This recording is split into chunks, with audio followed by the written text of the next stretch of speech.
to continue to recruit and develop and bring in the type of players that will bring UConn back. People better get us now. That's all. You better get us now. It is a UConn coronation. The Huskies make history. Back-to-back national champions. I'm Mike Gizzi. And I'm Will Jeong. And today is Thursday, February 26, 2026, and welcome back to the 17th episode of Talkin Husky Hoops, where we talk all things UConn men's basketball, from game previews and game breakdowns to everything involving Hurley and the men's team.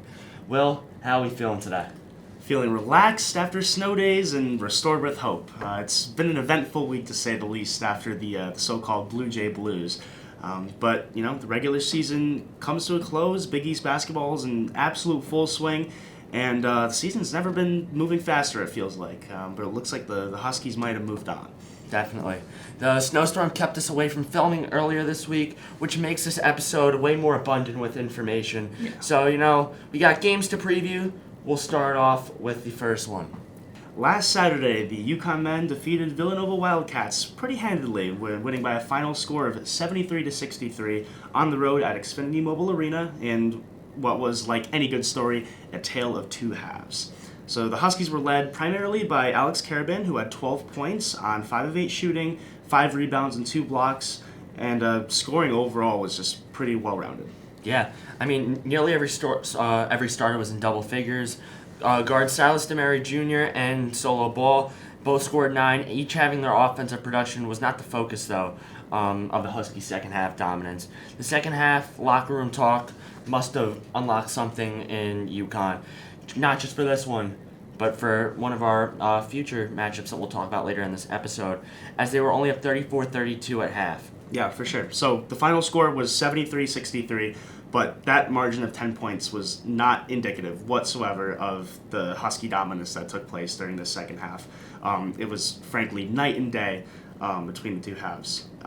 Most notably, UConn's defense pretty much took over the game entirely. They held the Wildcats to just 41% shooting from the floor, including 6 for 24 from beyond the arc.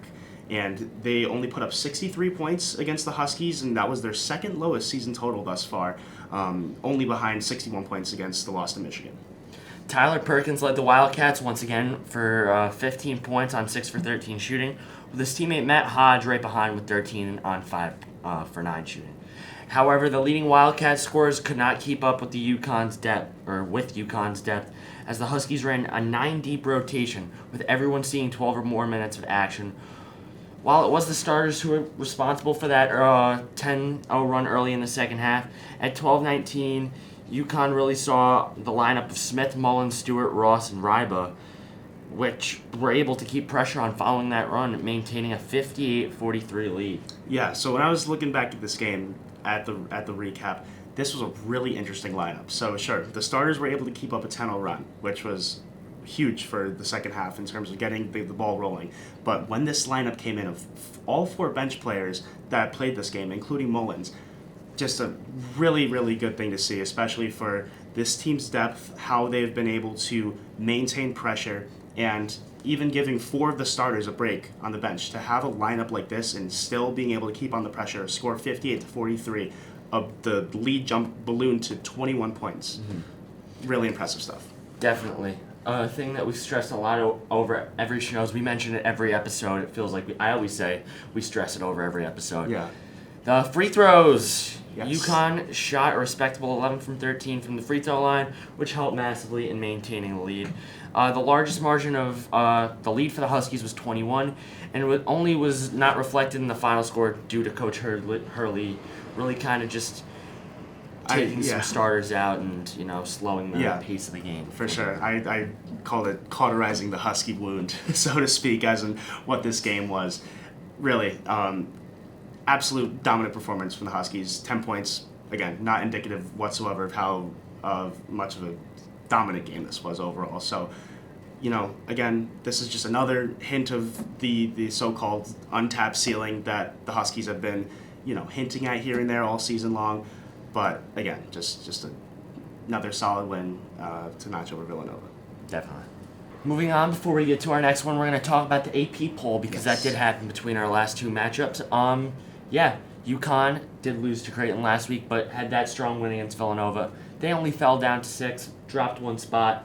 Not too shabby. But you just brought up an interesting point to me. Yeah, for sure. So between last week's AP poll and this week's AP poll, 8 of the top 10 teams last week lost a game, which just shows how crazy the season is right now. Conference play being in full swing, even with that Duke and Michigan cross-conference match in the middle of February. Really awesome stuff to see. So you can kind of start to see the bracket maybe forming, especially with the bracket preview that happened also this weekend, where UConn was officially projected the 2 seed. And for the most part, that bracket preview is pretty indicative of what the final bracket's going to look like. But especially after this Future week's events context. Yes, of this future episode. events. It's always subject to change. So Yeah. Let's talk about some of our opponents. Arizona moved up. They're at number 2.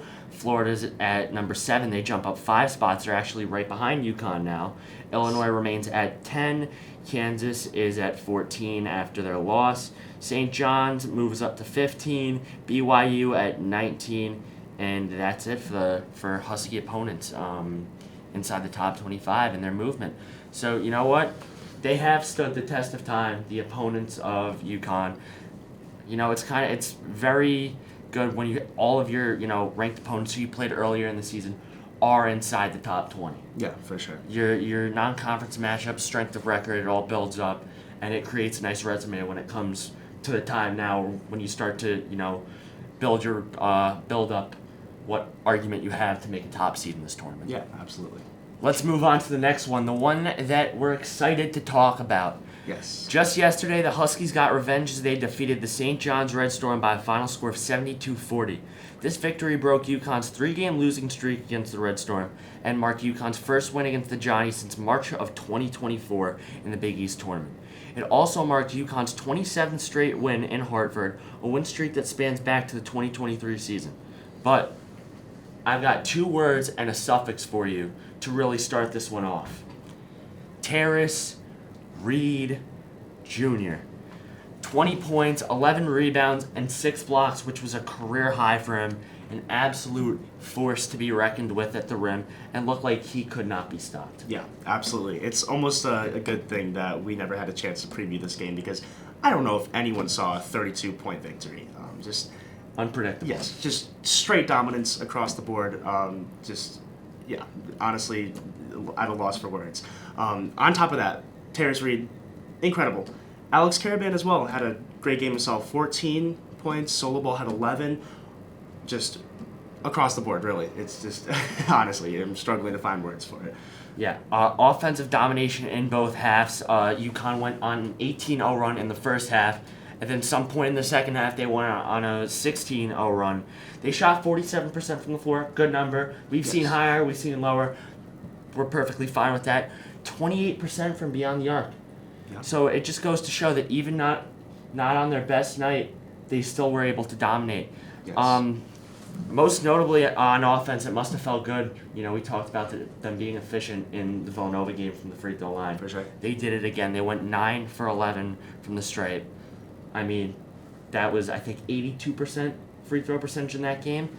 I mean, you can't be upset with the way that they're shooting free throws at this point. It seems like everything is kind of flipped on its head when we talk offensively, defensively, free throw shooting now. So, Yeah, totally. Couldn't agree more. If you look at some of the numbers, like rebounds and fouls, the game looks somewhat close. I mean, just looking at rebounds alone, it was 37-41 rebounds in favor of the Huskies. If you look at fouls, it was 18-11, which is, so-so.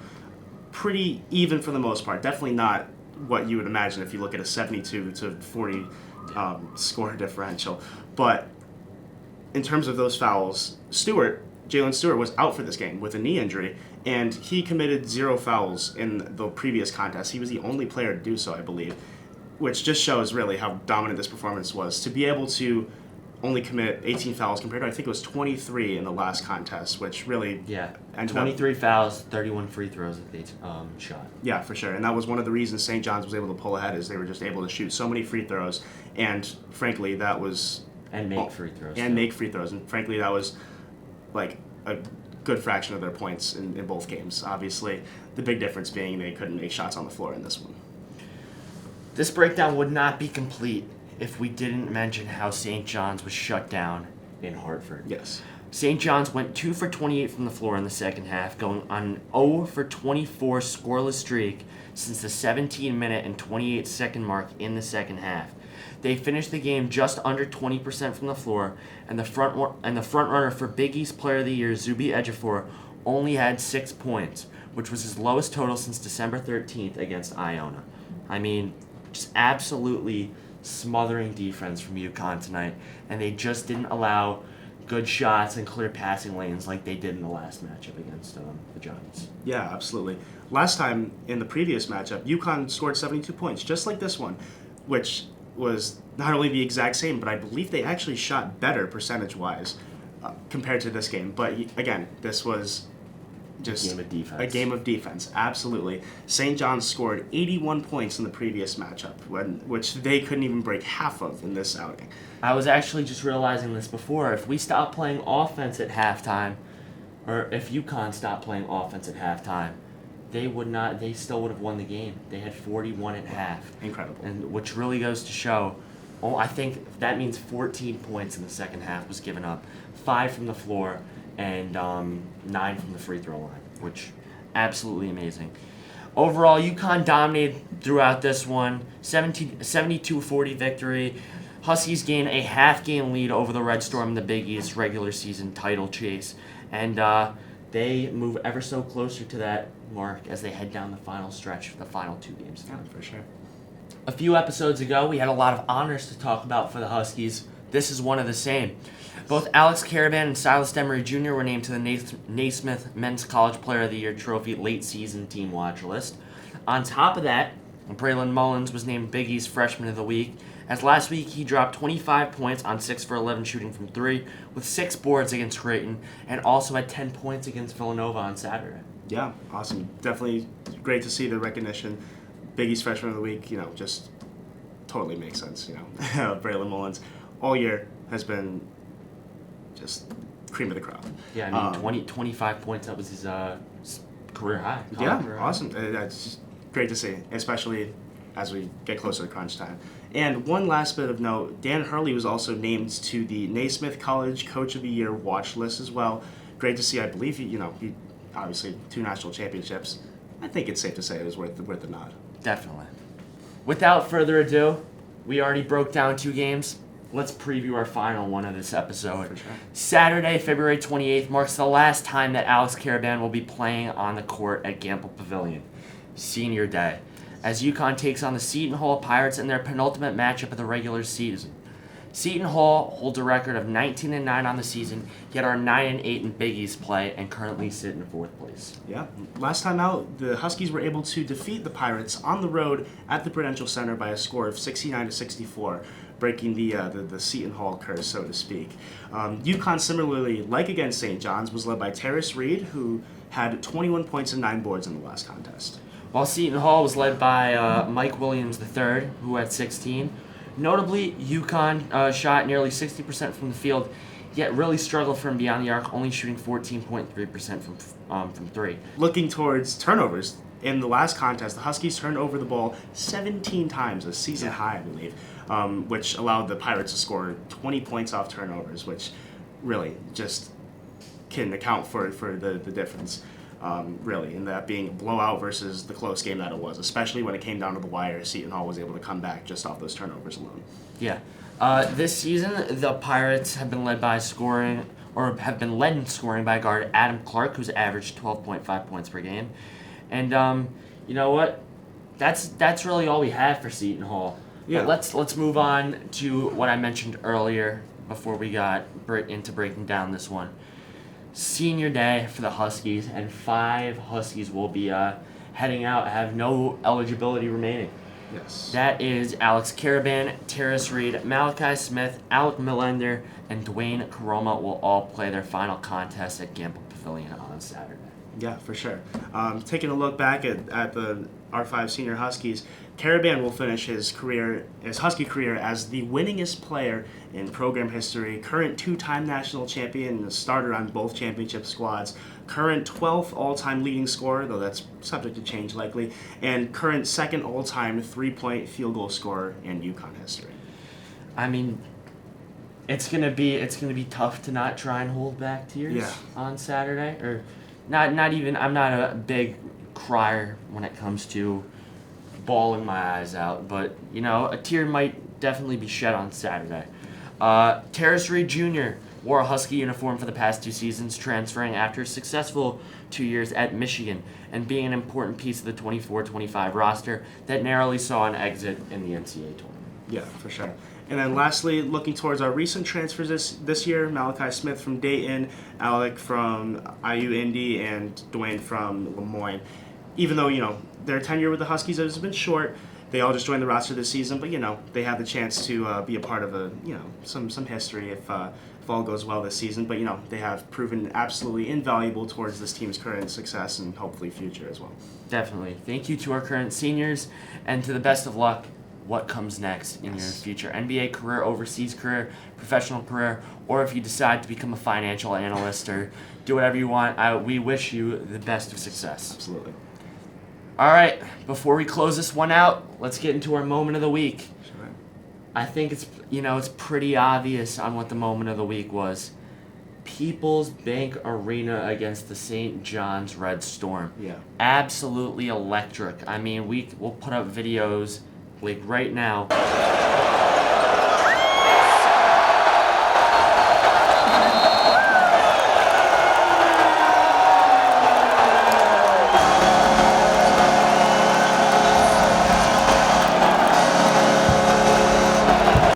Yeah, really just awesome to see. Sure, there were comments earlier in the year about maybe how the fans have been showing out, but really, just this is what a top 5 team in the country, well, like a 6, now soon to be top 5 team in the country should really look and sound like, right? People's Bank, stripe out. What more could you ask for? It's been crazy. Both times that they've done a stripe out at People's Bank Arena, the atmosphere has been electric. Almost makes you think they should do it a bit more often.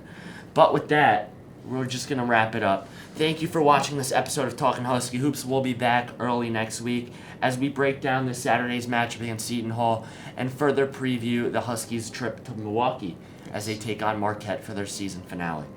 Though, I'm Mike Gizzi. And I'm Will Jeong, UCTV Sports. Go Huskies.